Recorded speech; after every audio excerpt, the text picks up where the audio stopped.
네, 안녕하세요. 오늘도 여러분의 이지 선생님입니다. 자, 자리 한번 바로 띄워볼까요? 자, 오늘 여기 있는 10개의 외래어를 여러분이랑 같이 한번 공부해 볼 거예요. 사실 공부라기보다는요, 그냥 편하게 듣다 보면 자연스럽게 우리의 교양 수준과 대화의 수준이 올라간다고 생각하시면 될 것 같아요. 유튜브 켜면요, 재밌는 영상들 너무 많죠. 그런 거 계속 보시면요, 그 다음날 생각 어차피 하나도 안 나요. 시간 아깝지 않습니까? 오늘 여기서 우리 상식이라도 조금 더 쌓아보면 좋을 것 같고요. 오늘은요, SNS, 트위터, 러스트벨트 요새 뉴스에서 많이 나왔죠. 태블릿, 블루투스, 이커머스 브리핑, 디지털 포렌식, 매뉴얼, 퓨전까지 10개 꽉 차게 구성했으니까요. 계속 따라오시면 좋을 것 같고요. 다음 장 가보겠습니다. 다음 장이요. 처음에 여러분께 가르쳐 드릴 거는요, 알려드릴 거는 SNS예요. SNS라는 말을 못 들어보신 분들은 한 명도 없으실 겁니다. 그리고 SNS는 대부분 뭔지 다 알고 계실 거예요. 여러분, 카카오톡 SNS입니까? 네. 페이스북 SNS예요? 네.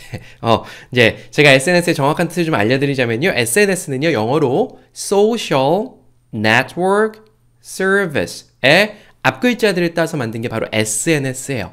Social 하면요, 사회적인, 사회의예요. Network 뭐예요? 우리 인터넷으로 서로 연결되어 있잖아요. 핸드폰으로도 연결되어 있고 그런 이어져 있는 망을 Network이라고 해요. 서비스는요, 말 그대로 서비스입니다. 그래서 사람들이 이 네트워크를 통해서 소셜, 사회적인 활동을 할 수 있도록 도와주는 서비스가 바로 SNS예요. 온라인상의 사회 관계망이라고 되어 있는데, 한번 볼까요? 밑에 뉴스 한번 볼게요. SNS 통해서 만나 돈 빌린 뒤 누가 잠적했대요.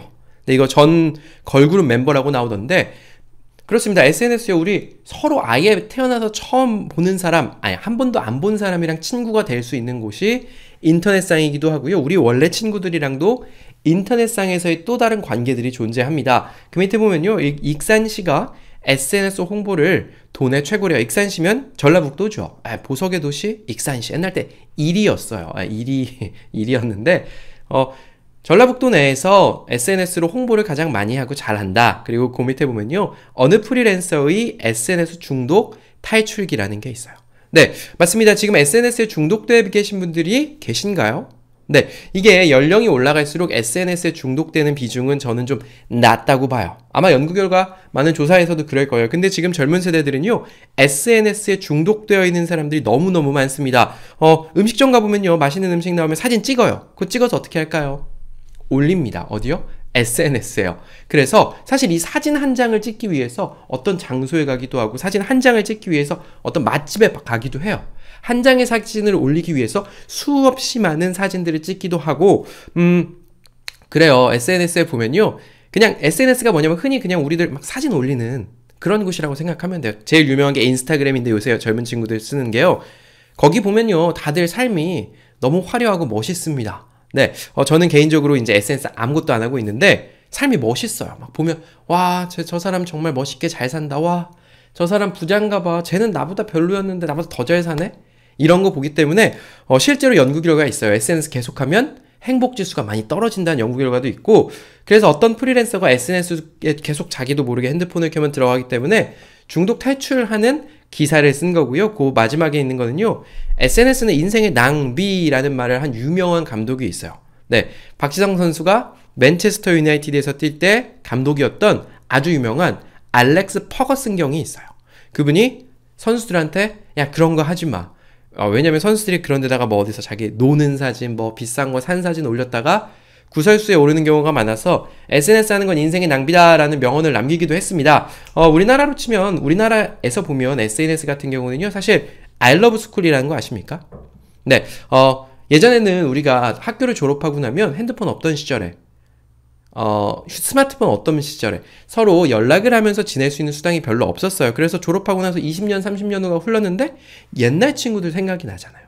그래서 I love school이라는 걸 만들어서 I love school에서 뭐 예를 들면 어디 초등학교 출신, 어디 국민학교, 중학교 출신들 모여라 해서 거기서 사람들이 모이고 서로 연락처 교환하고 모임도 하고 만나고 했던 것들이 있었고, 그 이후에는 개인의 홈페이지 개념이었던 싸이월드라는 게 있었어요. 다음 장 가볼까요? 그래서 요새는 그 이후에 전 세계를 강타하고 있는 수없이 많은 SNS들이 있습니다. 그 중에서 알아볼 것들 상당히 많은데 요즘 뉴스상에서 트위터가 굉장히 많이 나오기 때문에 여러분께 트위터를 알려드리려고 해요. 트위터 하면 가장 먼저 떠오르는 인물이 계십니까, 혹시? 네, 트럼프 대통령이죠. 트럼프 대통령은요, 이 트위터를 너무 많이 활용한 대통령으로 유명하죠. 사실 정부의 정책이라든지 정부의 인사를 발표할 때 정부 공식 채널을 통해서 언론을 통해 홍보했어야 되는데 트럼프 대통령은 인사를 하면 누구를 임명합니다. 그냥 트위터에 올려버립니다. 네, 그렇게 사실 이 트위터 같은 경우는요, 어떻게 생겼냐면 뭐 동영상이나 뭐 긴 글이나 이런 거 올리는 게 아니라 아주 짧은 글, 단문들을 실시간으로 내 생각을 공유하기 위해서 만들어졌습니다. 이 트윗이라는 건 원래 이제 새들이 짹짹짹짹 제잘제잘 거리는 소리가 트윗인데 그렇게 하라는 거죠. 그래서 140자의 극히 짧은 포스팅하는 SNS가 바로 트위터고요. 유명한 뭐 정치인 아니면 뭐 유명한 연예인들처럼 본인들의 생각을 즉각적으로 올리면 사람들이 그거를 보는 것들, 그런 플랫폼이 바로 트위터예요.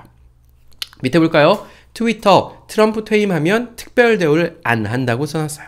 네, 그동안은 특별 대우가 있었대요. 왜냐면 이렇습니다.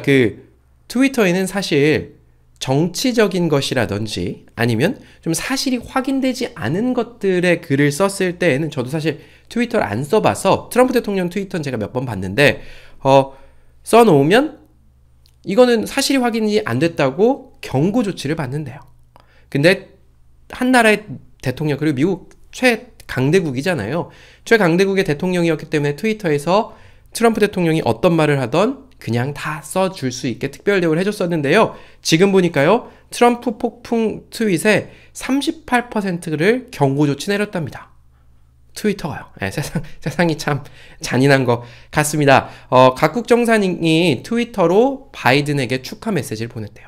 그러니까 뭐랄까요? 공식 서한도 물론 보냈겠지만 트위터의 위상이 정치계에선 그만큼 좀 크다라고 볼 수 있을 것 같아요. 뭐 전 세계 정상 누구 할 거 없이 바이든 대통령 당선 예정인, 뭐라고 해야 됩니까? 미국 아직 정리가 안 됐어요. 바이든에게 축하 메시지를 보냈고요. 페북이라고 쓴 건 페이스북이에요. 페이스북, 트위터는 허위 콘텐츠의 책임을 어떻게 질 것이냐에 대한 논의도 상당히 많습니다. 올린 사람 책임이 있지, 아니면 올릴 수 있는 장소를 마련해 준 사람들이 책임을 질지 등등이요. 그래서 여러분, 우리 주요 SNS로 트위터, 그리고 그 밑에 제가 뭐 네이버 밴드, 인스타그램, 페이스북 써놨는데 여러분들이 가장 눈여겨보셔야 될 건 인스타그램이에요. 제가 인스타그램에 대해서 한번 다루도록 하겠습니다. 저는 사실 인스타그램이 아예 없었습니다. 인스타그램이 제 핸드폰에 깔려있지도 않았어요. 어떻게 하는지도 몰랐어요. 근데 워낙 많은 인플루언서들이 인스타그램을 한다 그래서 나도 인스타그램을 하면 할 수 있을까 해서 제가 한번 깔아서 살펴봤는데, 지금까지 결론으로는 네, 저는 뭐 회사 여기 나왔다가 집에 갔다, 여기 나왔다 집에 가는 생활을 대부분 하고 있기 때문에 뭔가 사진으로 누구한테 뭔가 할 수 있는 게 없을 것 같아서 지금까지는 못하겠다라는 생각이 들었는데, 인스타그램이 가장 유명합니다. 젊은 친구들이 본인 사진들 올리면서 서로 뭐 이렇게 팔로우하고 뭐 그런데요. 나중에 좀 자세히 소개시켜드리는 시간 갖도록 하고요. 이 SNS에는 네이버 밴드도 있어요. 밴드는 해보신 분들 좀 계실 거예요. 밴드는 뭐랄까요? 한 40, 50대를 중심으로 아직까지도 많이 쓰이고 있는 걸로 알고 있고, 밴드는 뭔가 이게 밴드라고 어떤 모임을 만들면 그 모임에 서로 가입해서 저 같은 경우는 네이버 밴드를 예전에 야구팀에서 썼었기 때문에 거기 야구팀 소식하면 뭐 경기 공지도 올라오고 이런 용도로 네이버 밴드를 썼었고요. 가장 좀 예전에 거는 페이스북이라고 있죠. 전 세계 친구들과 개인이 소통할 수 있는 창구가 되었던 페이스북까지 있었었고요. 뒷장 넘어가 볼까요?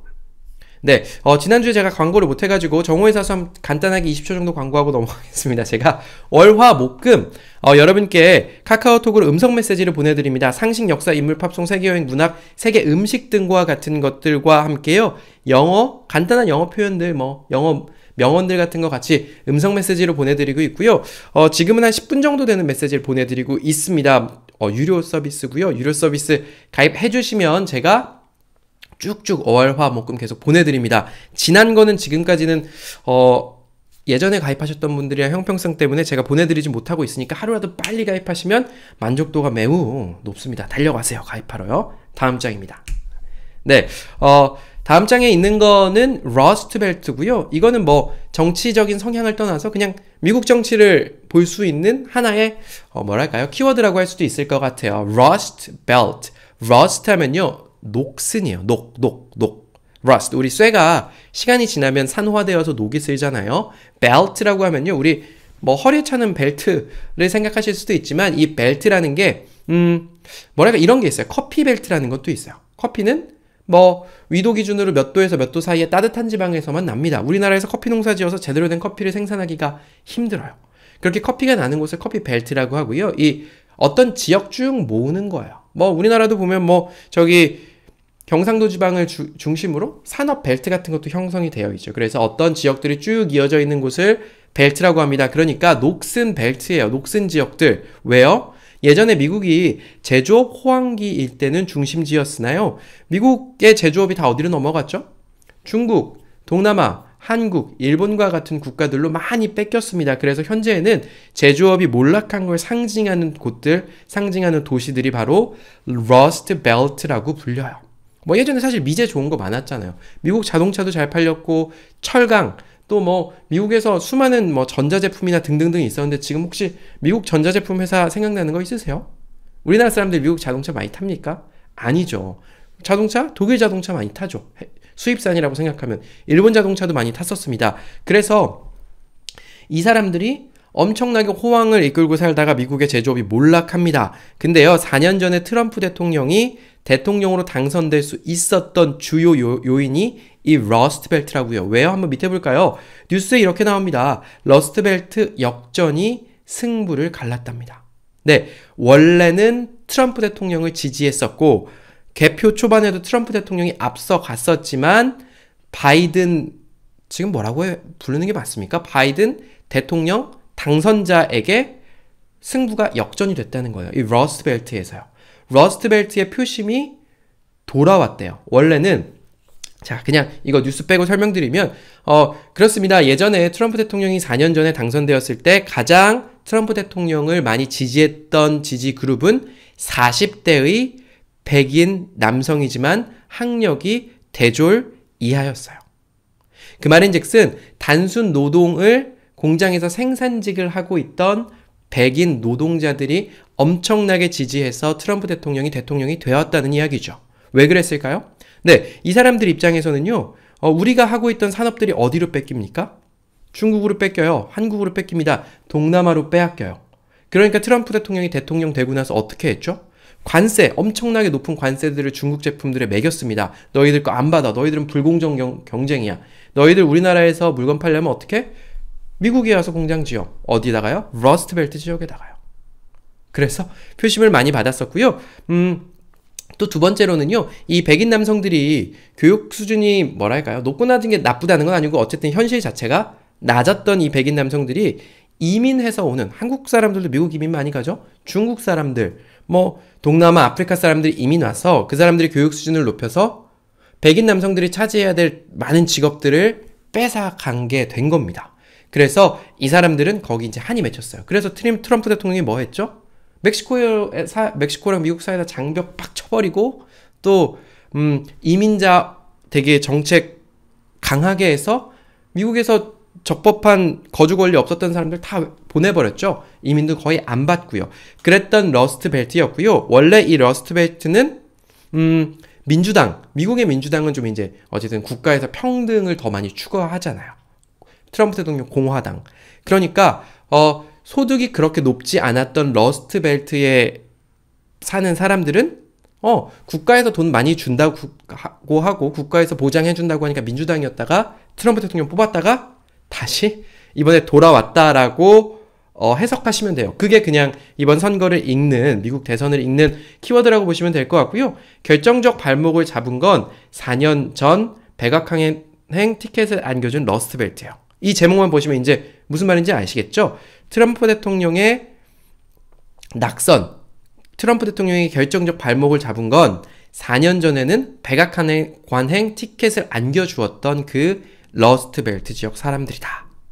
네, 그래서 이제 러스트벨트라는 말이 나오면 이렇게 생각하시면 되겠죠? 아, 제조업이 쇠락해서 사람들 소득이 많이 감소했던 그 지역이구나 라고 생각하시면 되고요. 실제 지역은 미국의 중서부 딱 안 떠오르시죠? 북동부 지역이고요. 뭐 자동차를 많이 만들었던 디트로이트라든지 철강을 많이 만들었던 피츠버그와 같은 지역이라고 하고요. 요 정도만 하고 넘어가도록 하겠습니다. 다음 장입니다. 자, 다음 장에서는요, 태블릿이에요. 영어로 그냥 tablet 정도로 해주시면 되고요. 한국말로는 태블릿이라고 합니다. 이 태블릿 PC라는 말 많이 듣는데요. 이 태블릿 PC는 소형의 휴대용 컴퓨터입니다. 사실 우리 핸드폰, 제가 드디어 핸드폰을 장만했어요. 제가 얼굴 날짜랑 시간이 나오네요. 제가 제 핸드폰으로 유튜브 촬영을 계속 하다가 여전히 제 핸드폰이 촬영을 하고 있습니다. 옛날 핸드폰이 쭉 촬영을 하고 있고, 제가 이거 이제 너무 배터리도 빨리 달고 좀 힘들어가지고 새 핸드폰을 장만을 했는데, 우리가 가지고 있는 가장 조그만 컴퓨터는 핸드폰입니다. 그리고 요거 한 반 사이즈만 한 거 사람들 들고 다니는 거 있죠? 그게 바로 태블릿 PC입니다. 그래서 이 태블릿 PC에 대해서 좀 간단히 설명을 해드리자면, 뉴스엔 이렇게 나와요. 저소득층에게 태블릿 PC 무상 지원해줬대요. 왜? 네, 요새 코로나 때문에 학교 못 가서 원격 수업하니까 원격 수업을 들을 디바이스, 원격 수업을 들을 장치가 없기 때문에 그런 걸 나라에서 지원해줬다. 태블릿 PC 강매당하는 방문교사들. 이게 뭐냐면 요새 아이들이라든지 아니면 영어 교육업체에서도 정말 많이 합니다. 혹시 광고 보셨습니까? 갑자기 아이패드를 준다라든지 아이패드를 뭘 해서 요새 영어 업체들은 광고가 다 그래요. 네. 우리 영어 잘 가르쳐요. 우리 영어 배우면 이렇게 돼요라고 광고하는 업체는 별로 없습니다. 가입하시면 아이패드를 공짜로 드려요. 태블릿 PC 공짜로 줍니다. 이렇게 되어 있어요. 그리고 실제로 들어가 보면 그 약관이 굉장히 소비자에게 불리하게 되어 있어요. 네, 공짜가 아니죠. 교육비 몇 년에 걸쳐서 냅니다. 그래서 저도 아시겠지만 제가 영어 강의를 지금 열심히 찍고 있어요. 그런 커리큘럼 짝 짜서 하는 걸로. 나도 나중에 저렇게 될까? 이런 고민을 하지만 어쨌든 요새는 어떤 학습지, 방문업체 이런 데서 그냥 저는 그렇게 안 되겠습니다. 태블릿 PC를 강매하는 거죠. 아니면 이 방문해서 가르치는 교사들에게 이렇게 하겠죠. 너희들이 이거 재고 떠하나? 대신 너희들이 가서 팔아. 등과 같이. 그래서 요새는 교육이 IT 기기를 판매하는 산업으로 점점 바뀌고 있어요. 씁쓸하지만 어쩔 수 없죠. 그래서 집에 보면요, 손주 있으신 분들 집에 가서 보시면 태블릿 PC 하나 두 개씩 다 있을 겁니다. 그래요. 그래서 여러분 그냥 간단히 알아두실 거든요. 우리가 흔히 컴퓨터라고 불리는 거 뭡니까? 집에서 이렇게 컴퓨터 본체만 있고 모니터 따로 있는 거. 그건 우리가 영어로 그냥 데스크탑이라고 해요. 우리 흔히 한국에서도 데스크탑이라고 불리고, 여기 보이시는 이거는요, 여기저기 가지고 다닐 수 있는 노트북입니다. 이거 그냥 영어로 랩탑이에요. 노트북 하셔도 되고요. 휴대용 PC, 요거보다 더 작은 건 태블릿이에요. 이건 접고 말고 할 것도 없고 키보드도 안 달려 있어요. 그냥 네모나게 들고 다닙니다. 핸드폰이 커진 것이라고 생각하시면 되겠어요. 그리고 휴대폰이 있습니다. 우리 뭐라고 하죠? 셀폰이라고 합니다. 이 태블릿 PC의 제일 유명한 건 아이패드예요. 애플에서 나왔고 비쌉니다. 네. 그리고 우리나라에서 만든, 삼성에서 만든 갤럭시 탭이라는 게 있어요. LG전자에서도 만들었었는데 G패드라고 만들었었죠. 지금 생산이 안 되는 걸로 제가 알기로는 알고 있어요. 망했다고 보시면 되고, 저희 집에는 갤럭시 탭이 있고요. 갤럭시 탭 A라는 녀석이 있어요. 13만원, 14만원, 15만원 정도 주고 샀는데 10몇만 원이요. 만원이고, 이 갤럭시 탭도 비싼 건 80만원, 100만원짜리도 있어요. 한 10몇만원 주고 잘 쓰고 있습니다. 가끔 써요. 가끔 유튜브 볼 때만. 그래서 여러분, 이지쌤 저기 더 크게 보고 싶다 하시는 분들은 사실 첫 번째 TV로 보세요. TV에 저 나옵니다. TV로 유튜브 가서 친절한 대학 누르면 저 나와요. TV가 제일 크고요. TV에는 요새 케이블 TV 다 보시잖아요. 케이블 TV에 유튜브로 연결되는 거 다 있어요. 유튜브 TV로 보세요. TV로 틀어놓고 보시는 게 제일 좋고, 그거 말고 여기서도 보고 저기서도 보고 싶으시다는 분들은요, 태블릿 PC 한 15만원? 짜리 사서 보시는 것도 좋은 방법이고, 그냥 휴대폰으로 보셔도 됩니다. 그리고 마이크로소프트에서 나온 서피스라고 있는데 모르셔도 될 것 같고요. 다음 장입니다. 다음 장이요. 오늘은 농담도 안 하고 계속 이렇게 강의를 하고 있는데 시간이 빨리 갔네요. 네. 그 다음 장에는요, 블루투스라는 거 알려드리려고 해요. 여러분 우선 이렇게 좀 생각해 보세요. 여러분 와이파이도 있고 블루투스도 있는데 둘 다 들어보셨을 거예요. 둘은 뭐가 차이가 있을까요? 와이파이? 블루투스. 네. 제가 이거 일단 이따가 설명드리도록 하고요. 이 블루투스라는 거는요, 기기 간 근거리 무선 기술 표준이래요. 다시요. 기기끼리의 무선 기술 표준이래요. 제가 여기 이거 지금 키보드입니다. 핑크색 이쁘죠? 네. 제가 어울리지 않게 요런 거 사는 거 좋아해요. 약간 좀 독특한 색깔 있죠. 그래서 이거 어차피 나만 볼 건데 핑크색 흰색도 있고 검정색도 있고 파란색도 있는데 핑크색 샀습니다. 예, 핑크색. 요거를 탁탁탁 치면 제 컴퓨터에 지금 입력이 돼요. 선도 없는데 말이죠. 예전에는 선이 있었어요. 그래서 이 블루투스라는 거는요. 요렇게 멀리 요 기계랑 요 기계가 가까이 있을 때, 그러니까 한 10m 정도 이내에 있을 때 서로 소통할 수 있는 기술이라고 보시면 돼요. 그래서요, 요새 젊은 친구들 보면 여기 귀에다가 콩나물 같은 거 끼고 다닙니다. 하얀 거, 이거요. 요새 젊은 친구들 중에 저기 줄 있는 이어폰 끼고 다니는 사람 아무도 없어요.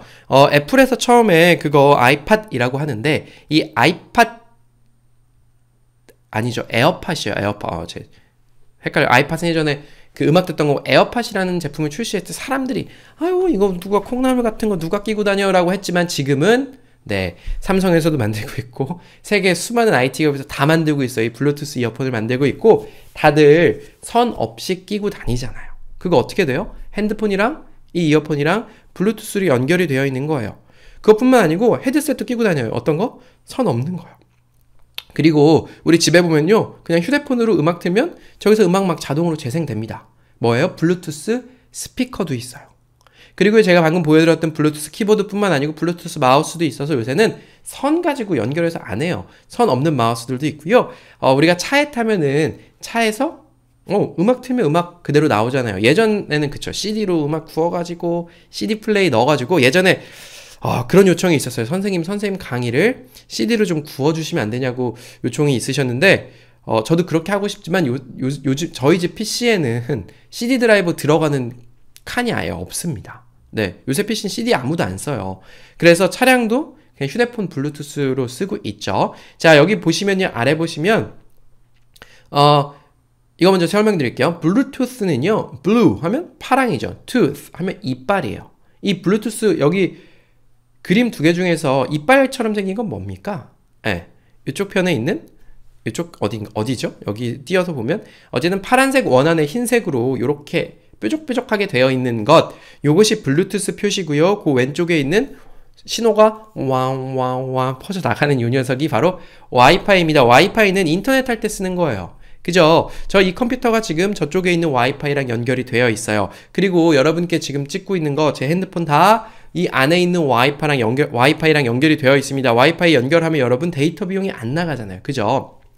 그래서 뭐 노트북, 또 아까 설명드렸던 태블릿, 휴대폰이 인터넷에 접근하기 위해서 원거리에서요. 근거리죠. 어쨌든 연결, 선 안 꽂고, 옛날 때는 랜선 꽂아야 됐잖아요. 그 랜선 안 꽂고 인터넷 연결되는 게 바로 와이파이고요. 블루투스는요, 기계끼리 연결하는 게 블루투스라고 생각하시면 되겠습니다. 다음 장입니다. 자, 다음 장부터 좀 빨리? 천천히? 그냥 천천히 할게요. 네, 다음 장에 있는 거는요, e-commerce예요. e-commerce다. 많이 들어봤습니다. e-commerce 뭐예요? 한국말로는 전자상거래라고 되어 있습니다. 전자상거래고요. 인터넷으로 상품을 사고 파는 것이 바로 e-commerce래요. 이 e는요, 옛날 때 무한도전에서 이런 문제가 나왔습니다. 그때 좀 되게 옛날 때고 하하 아시죠? 하하라는 그 연예인이랑 길이라고 그 음악하던 분이 있어요. 그 둘이서 이제 내가 더 똑똑해 하고 상식 대결을 했습니다. 뭐 일본으로 여행 가서 방송 분량이 안 나서 둘이 상식 대결을 했는데 거기서 문제가 나왔습니다. 이메일. 우리 이메일이라고 하잖아요. 이메일은 이메일에서 이의 약자는 무엇일까요? 라는 문제가 나왔어요. 근데 뭐 못 맞췄습니다. 다 뭐 easy, easy가 나왔던 것 같아요. 쉬운 메일이다. 근데 우리가 흔히 e-commerce, 이메일 할 때 이는요 electronic이에요. 제가 가장 아래에 써놨습니다. electronic, 전자의예요. 전기의, electronic. 우리 이메일 보낼 때 실제로 편지지 여기다 안 하고 이렇게 써가지고 인터넷상으로 보내잖아요. 전자메일인 거죠. 이메일은 전자메일입니다. 그래서 e-commerce에서 e는 전자가 된 거예요. 그럼 commerce는 뭡니까? 상거래겠네요? 맞습니다. 상거래가 뭡니까? 서로 무역하고 상업해서 서로 뭔가 사고 팔고 하는 게 바로 commerce예요. 그러면 전자상거래, e-commerce는 인터넷상으로 우리가 물건을 사고 파는 것을 말하겠죠. 네, 쉽습니다. 카카오톡 e-commerce를 강화한대요. 예전에 사람들이 카카오톡 처음 나왔을 때 도대체 카카오톡은 무슨 뭘로 돈을 벌까라고 하는데 돈 엄청 잘 벌고 있죠, 요새. 그래서 점점 더 이커머스를 강화한대요. 왜냐면 인터넷에서 사람들이 물건을 사고 팔게 하면 중간 수수료 계속 떼먹을 수 있겠죠. 쿠팡이요, 이커머스 넘어서 플랫폼으로 가고 싶다고 합니다. 이 플랫폼에 대해서는 나중에 좀 설명을 드릴게요. 플랫폼은 보통 시장 참여자들이 와서 서로 알아서 이렇게. 유튜브도 플랫폼이에요. 유튜브는 공간만 만들어놨죠? 제가 영상 올리면 여러분은 알아서 찾아오셔서 보시죠. 저도 알아서 찾아와서 영상을 올립니다. 근데 이 유튜브 수익의 45%를 유튜브가 가져가요. 네. 그래도 뭐랄까요, 착하다고 저는 유튜브를 사랑하는데 저한테 조금 더 줘요. 55% 저한테 주고요. 그 아래 보면요, 무섭게 성장하는 라이브 커머스, 라이브 커머스 신트렌드로 급부상이라고 되어 있어요. 자, 커머스 배웠습니다. 상거래요. 라이브는 뭡니까? 우리 L-I-V-E 하면 live, 살아있다, 살다, 그죠? live 하면 살아있는 거라는 뜻이에요. 우리 노래할 때 립싱크 라이브 있죠. 립싱크 따라하는 거 라이브 실제로 하는 거죠. 라이브는요, 살아있는 commerce, 살아있는 상거래예요. 저는 사실 예전에 이런 생각을 했어요. 우리나라가 일본에 가보신 분들은 보통 일본 사람들은 여전히 현금을 많이 쓰고 카드 같은 거 잘 안 쓴대요. 그리고 우리나라가 인터넷망도 정말 빠르게 잘 깔려 있고 발전했다, 인터넷 강국이다라고 이야기했지만 저는 그게 우리나라가 잘나서 그런 줄 알았습니다. 근데 그 생각이 좀 바뀌게 된 계기가 뭐냐면 중국 거지들이요, QR코드로 국어를 한대요. 그러니까 중국 가면요, 현금을 요새는 거의 안 받습니다. 그래서 중국 출장 가시는 분들은 현금 거의 안 가져가요. 왜냐? 현금을 줘도 거슬러 줄 돈이 가게에 없습니다. 우리나라로 치면 말이 안 되잖아요. 그죠? 신용카드도 안 받는 곳들도 있어요. 그럼 뭘로 합니까? 휴대폰에 깔려있는 QR코드로 해요. 그러니까 사람들이 지갑을 아예 안 가져다니는 거예요. QR코드. 그러니까 거지가 돈 주세요 하는데 이렇게 달라고 해봐야 사람들이 돈이 없어서 주고 싶어도 못 주는 겁니다. QR코드 들고 있어요. 그럼 불쌍하다 싶으면 1,000원 줄 거면 1,000원 띡 입력해서 QR코드에 그냥 거지 계좌로 1,000원 입금해 주는 거예요. 그래서 보면요, 중국이 전자상거래라든지 뭔가 이런 인터넷과 관련된 산업들이 우리나라보다 더 빨리 발전하고 있어요. 왜요? 중국이 잘나서요? 전 그렇게 생각 안 하고요. 뒤늦게 출발한 거예요. 네, 황무지에서 갑자기 출발해버렸더니 예전에 지어놓은 게 있으면 지어놓은 걸 부셔야 돼요. 사람들 마음속에도 현금을 많이 쓰던 사람들의 그 마음을 부시고 신용카드가 들어와야 되는데 일본에서는 신용카드도 못 들어온 거예요. 우리나라에 신용카드 잘 들어왔습니다. 근데 중국에서는요, 신용카드 이런 거 다 건너뛰고 그냥 넘어가 버린 거예요.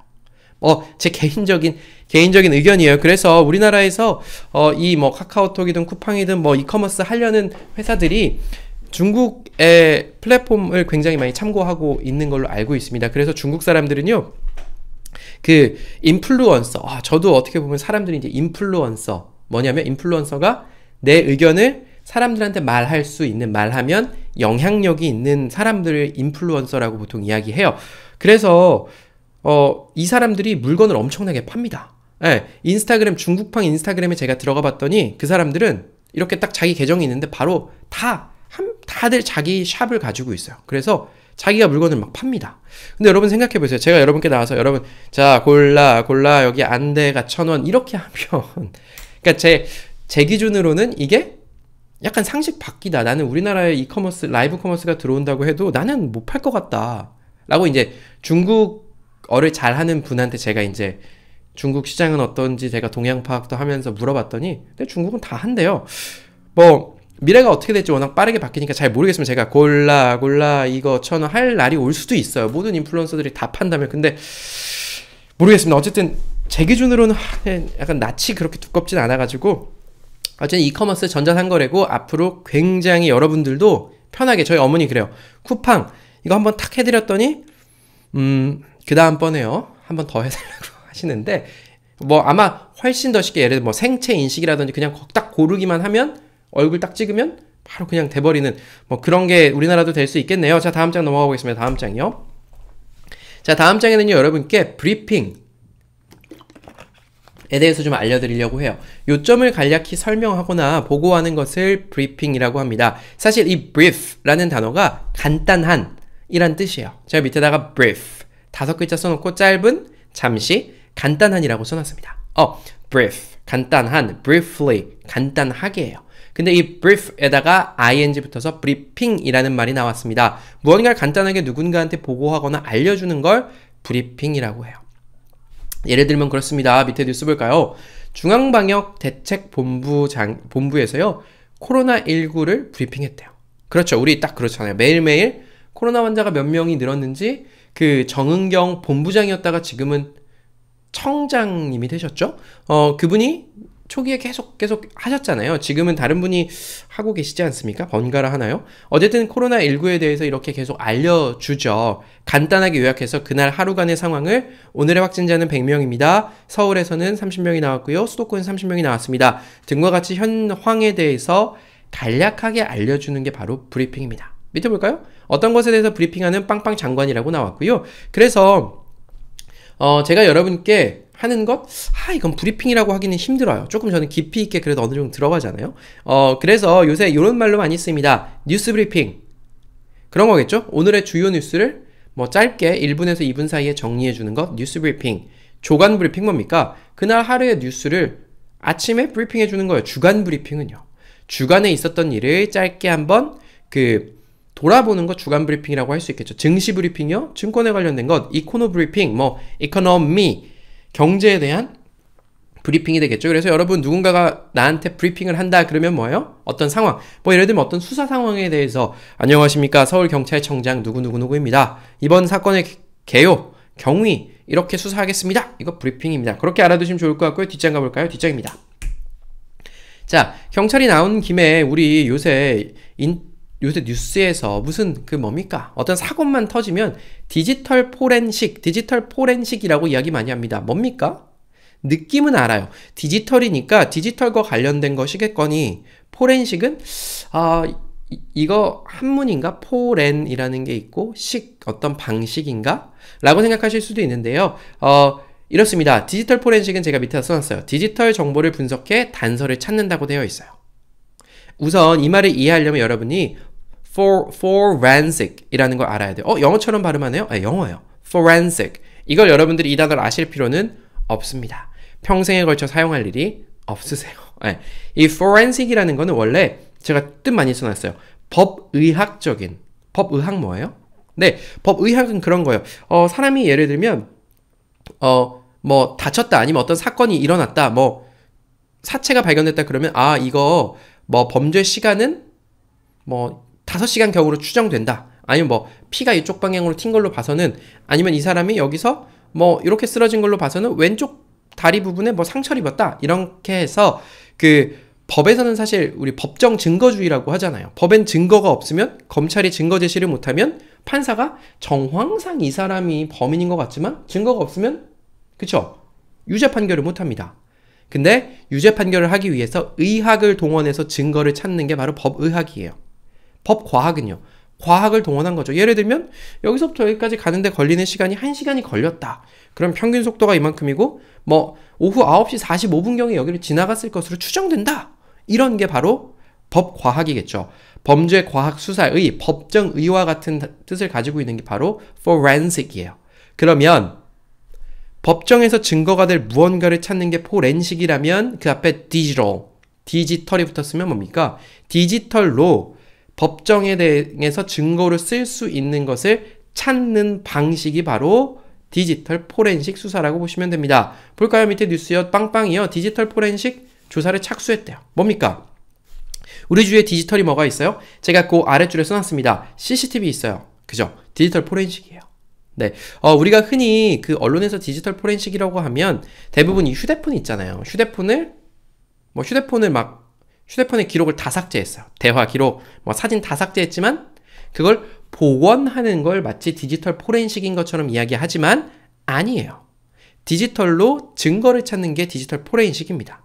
그죠? 디지털 포렌식 방식으로 한다고 그러면서 계속해서 복원을 이야기하고 있어서 그렇게 오해하실 수 있지만 그냥 디지털로 증거를 찾는 게 디지털 포렌식이에요. 그 방식 중에 하나는 없어진, 지워놨던 파일을 복원시키는 것도 있겠죠.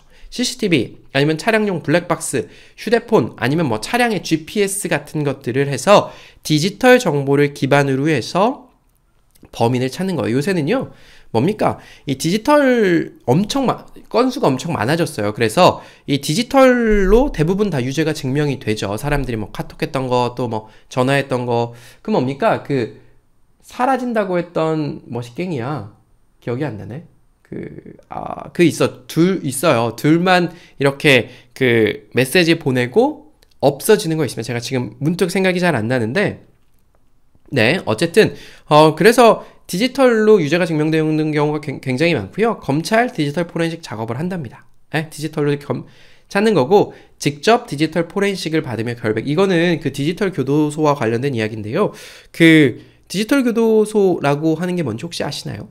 네, 그 뭐 성범죄자와 성과 관련된 범죄자, 뭔가 파렴치한 사람들을 유죄를 받은 사람도 있고, 유죄를 받지 않았음에도 불구하고 그 사람들이 그런 나쁜 짓을 했다라고 해서 사람들의 신상을 올렸던 게 있어요. 물론 불법이에요. 그거 운영했던 사람이 잡혔고, 이걸로 인해서 고려대학교 학생이 무죄였는데 거기 올라가서 스스로 목숨을 끊었던 경우도 있고, 의대 교수님이 누명을 쓰고 어쨌든 하여간 사회적으로 완전 매장 당하겠죠. 성범죄자라고 올라가니까.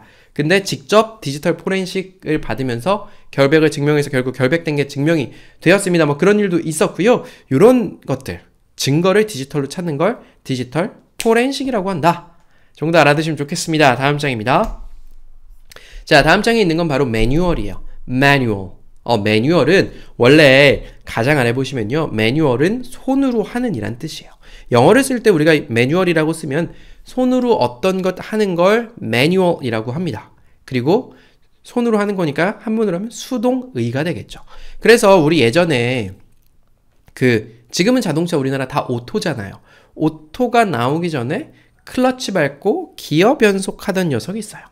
그거를 영어로 하면 매뉴얼이 됩니다. 매뉴얼. 우리 그냥 기어 손으로 바꾸는 거. 지금은 오토잖아요. 오토. 자동의. 그러니까 자동과 반대가 매뉴얼이기도 하고요. 이 매뉴얼은 어떤 기계 같은 거 설명하는 것, 설명서의 뜻도 담고 있어요.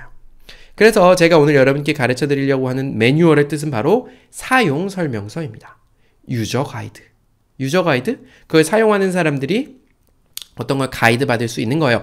그래서 저는 여러분들이 이 매뉴얼을 사용 설명서, 예를 들면 뭐 샀어요. 이거 자꾸 나오네요. 오늘 쓸모 있네요. 이 키보드 사면 설명서 조그만 거 들어있어요. 어떻게 연결하세요? 블루투스 연결 어떻게 하세요? 들어있지만 여기에만 국한되지 마시고요. 매뉴얼은 어떤 일을 함에 있어서 미리 정해놓은 절차나 방법이라고 생각하시는 것도 좋습니다. 예를 들면 재난 매뉴얼. 재난이 터졌을 때 어떻게 하는지. 그리고 그렇습니다. 정오회사 싸움 하는 거 관리자가 바뀐다. 그러면 매뉴얼을 만들어 놓으면 참 좋겠죠. 왜냐? 다른 사람이 오더라도 그걸 읽으면 누구나 그 일을 할 수 있게 만드는 것, 그게 바로 매뉴얼입니다. 볼까요? 성남시에서 직장에 있는 운동부 폭력 대응 매뉴얼을 마련했대요. 폭력이 발생하면 이렇게 해라. 1번 이렇게, 2번 이렇게. GPS 추적을 하기도 한데요. 재택근무 매뉴얼 논란이랍니다. 사람들이 야, 너 집에서 일해 라고 했더니 어떻게 합니까? 집에서 나가서 카페 가서 일하거나 아니면 이렇게 놀러 다니는 사람도 있대요. 그래서 회사에서 야, 너 재택근무할 거면 GPS 체크해 너. 이런 매뉴얼이 있었던 회사가 있었나 봐요. 사실 참 제가 생각을 많이 하는데 그런 생각이 들어요. 우리나라 회사는요, 실제로 필요한 사람보다 더 많은 양의 사람들을 뽑고 있는 건 아닌가 하는 생각도 듭니다. 왜냐면 이 재택근무 때문에 미국이나 해외 회사를 다니는 친구들 제 주변에 많이 있는데 대부분 다 재택근무를 합니다. 야, 재택근무해서 너무 좋겠다. 집에 있으니까 그렇게 얘기하면 대부분 다 근데 재택근무에도 일하는 시간 되게 많아요. 라고 저한테 되게 얘기를 많이 해요. 근데 한국에 있는 재택근무한 친구들 물어보면 그냥 좀 게임도 하고 근데 진짜 그렇대요. 그래서 좀 이게 뭔가 조직 문화가 참 좀 그렇구나라는 생각도 좀 했고, 논외로 하시고 응급질환이 생기면 한방 진료할 수 있는 매뉴얼을 출간했대요. KBO 예방 매뉴얼이 철저했답니다. KBO는 한국 야구 리그였죠. 그래서 어떤 일이 생기면 어떻게 하겠다라고 써놓은 것이 바로 매뉴얼이라고 보시면 될 것 같고요. 마지막으로 넘어갑니다. 오늘따라 숨이 좀 차네요. 제가 빨리 얘기했나 보고요. 마지막 장에는요, fusion이라고 있는 거 써 있습니다. 옛날 때 우리 퓨전 이야기 많이 했는데, 퓨전은 서로 다른 것을 섞어서 새로운 어떤 것을 만드는 것을 바로 퓨전이라고 해요. 뭐가 있을까요? 밑에 볼까요? 퓨전 국악 콘서트 예매를 시작했대요. 국악이면 국악이지 왜 퓨전일까요? 저도 잘 모르겠어요. 기사를 읽어보지 않고 제목만 따온 건데요. 아마 그런 거 아닙니까? 국악을 가지고, 국악으로는 옛날 때 진짜 옛날 우리 국악이기 때문에 옛날 음악만 해야 되지만 현대 음악을 연주한다든지, 아니면 국악 악기를 가지고 오케스트라처럼 외국 유명한 곡을 연주한다든지, 아니면 국악에다가 새로운 것을 섞어야 되기 때문에 가야금, 아쟁, 피리뿐만 아니고 현대 악기인 피아노를 넣어서 서로 어우러지게 연주한다든지 하면 그건 바로 퓨전이죠. 그죠? 퓨전 사극 코미디 탄생을 예고했답니다. 사극이긴 사극인데 좀 퓨전이라고 한 거 보니까 뭔가 어떤 요소가 섞여 있는 것 같고요. 한일 부부가 만든 퓨전 막걸리래요. 전통적인 막걸리에 기반해서 새로운 한일 부부니까 일본의 요소라든지, 아니면 현대인들이 더 좋아하는 어떤 요소를 섞은 게 바로 퓨전이 되겠죠. 퓨전 한복 궁궐 무료 입장 폐지 논란, 이런 이야기도 있어요. 혹시 경복궁 앞에 가보셨습니까? 네, 저는 개인적으로 한복을 걸치고 한복을 입고 어딘가에 가는 문화는 정말 바람직하다고 봅니다. 제가 전주 한옥마을은 최근에 안 가봤지만 사진들 보면 전주 한옥마을에도 한복을 입고 가시는 분들이 굉장히 많고, 그 경복궁 앞에는 요새는 이제 코로나라서 안 그러겠지만 코로나 되기 전에는 경복궁 앞에 그 한복을 입고 돌아다니는 외국인들이 너무 많았어요. 흑인, 백인, 동남아 사람들, 중동 사람들 할 거 없이 수없이 많은 사람들이 한국의 전통 의상을 입고 경복궁에 드나들고 있었습니다. 보기는 참 좋았지만 안 좋았던 점이 하나 있었어요. 그게 뭐냐면 이 한복이 말이죠, 퓨전 한복이었던 거예요. 딱 보면 우리나라 사람들이 보면 이거 한복 아닌 것 같은데 중국 옷 아니야? 싶은 거예요. 아마 그게 이제 단가 때문에 그랬을 수도 있지만 한복이랑 비슷은 한데 한복이 아니에요. 너무 짧고 형태도 이상하고 굉장히 싸구려 재질로 만들어졌습니다. 근데 외국 사람들이 이제 그거 한국 옷이라고 입고 저희 경복궁 가서 사진 찍는 거예요.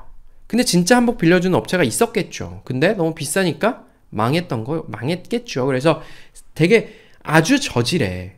그래서 그 원래 한복을 입고 가면 무료 입장이었던지 싸게 해줬던지 그랬었나 봐요. 그래서 근데 그게 안 좋으니까 무료 입장 이제 폐지한다 하고 해서 논란이 일어났던 적이 있었다고 하고요.